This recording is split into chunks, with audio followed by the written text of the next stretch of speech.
Joining us now is Auto Workers for Trump leader Brian Panebecker. Good to see you, Brian. Thanks very much for being here. Did you have any doubts that President Trump would follow through on this promise? I personally had no doubt.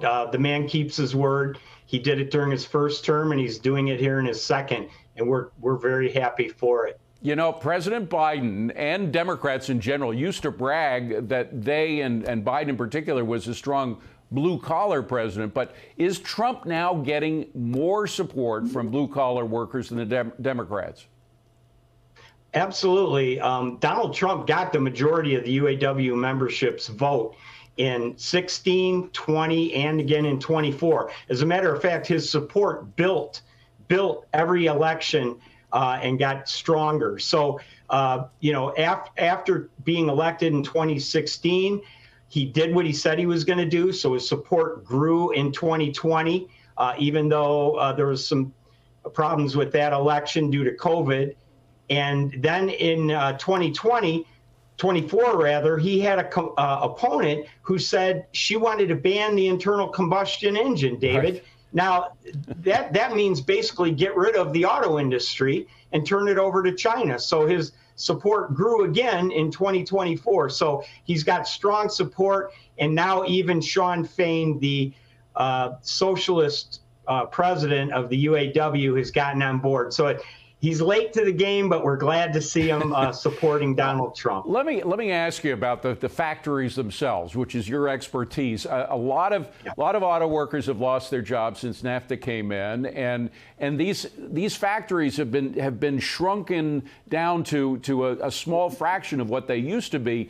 They still have the space, though. Could they be retooled to build up to the more modern way of building a car now, which would include a lot of AI stuff?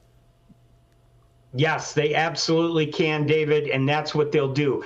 They have capacity to do that. They have floor space, and if necessary, they can build a new plant in under a year. The tooling now is pretty much interchangeable. They take stuff in and out. You know, in the old days, they used to have a 2-week changeover shutdown in the summer where they changed over to the new model, and it took them 2 weeks. Well, now they don't need that time to shut down and change over. They change over to new models on the fly.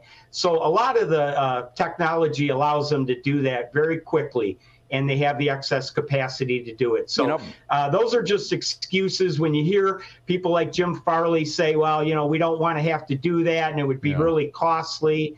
Those are just excuses and bluster. They're going to be able to change over, and they're going to have to change over because they're not going to be allowed to build their products down in Saltillo, Mexico, just south of the border, and ship them back in again. And Stellantis was the biggest offender. They were planning on moving most of their domestic production out of the United States after this current UAW contract expired. And a whistleblower came to me and asked me to get that information to President Trump. He was a very high vice president at Stellantis.